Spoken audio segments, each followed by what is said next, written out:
தாவேக்காவுக்கு நெருக்கடி கொடுக்கணும்னு ஆகஸ்ட் 22 புதிய ஆபரேஷனை திமுக தீவிரப்படுத்த இருக்காங்க. உட்கட்சியிலையும் சில பல மாற்றங்களை செய்யறாங்க. அதே நேரத்தில் திமுகவுடைய வேகத்துக்கு முட்டுக்கட்டை போடணும், ஸ்பீடு பிரேக் போடணும் அப்படின்னு தாவேக்காவும் சில முயற்சிகளை முன்னெடுக்கிறாங்க. அந்த வகையில் முன்னாள் அமைச்சர்கள், திமுக அமைச்சர்களை அவங்க மீது இருக்கக்கூடிய சிலர் மீது இருக்கக்கூடிய புகார்கள், வழக்குகள், அந்த ஃபைல்கள் எல்லாவற்றையுமே தூசு தட்டுறாங்க.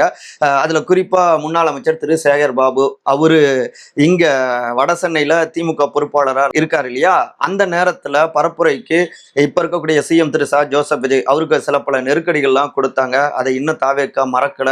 அப்புறம் சிஎம்டிஏ பொறுப்புலையும் இருந்ததால அவர் நிறைய கையெழுத்துக்கள் போட்டிருக்காரு, 1000க்கும் மேற்பட்ட கோப்புகள்ல. அதுல சில கோப்புகள் கிட்டத்தட்ட 746 நினைக்கிறேன், அதை கையில எடுத்திருக்காங்க. இன்னும் எந்தெந்த விஷயங்கள்ல வேற ஏதாவது வில்லங்கம் இருக்கா அப்படின்லாம் செக் பண்ணிட்டு இருக்காங்க. ஸோ அவரை ஃபர்ஸ்ட் லிஸ்ட்ல வச்சிருக்காங்க. ஏற்கனவே முன்னாள் அமைச்சர் திரு செந்தில் பாலாஜி அவரு ஜாமீன்ல இருக்காரு.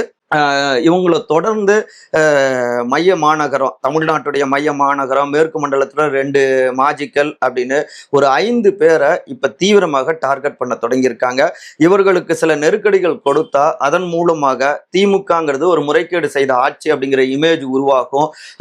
இது இன்னொரு பக்கம் உள்ளாட்சி தேர்தலில் அடுத்து வரக்கூடிய இடைத்தேர்தலையும் தாவேக்காவுக்கு வலிமையாக மாறும் அப்படின்னும் சிஎம் டீம் கணக்கு போட்டு காய் நகர்த்துறாங்க. பார்ப்போம் என்ன நடக்க போகுது அப்படின்னு. திமுகவினரை பொறுத்த வரைக்கும் எங்க மடியில கனமில்லை, வழியில் பயம் இல்லை, என்ன வேணாலும் பண்ணிக்குவாங்க, நாங்க தான் மாசா பயணிப்போம் அப்படிங்கிறாங்க. என்ன நடக்குதுன்னு பார்ப்போம்.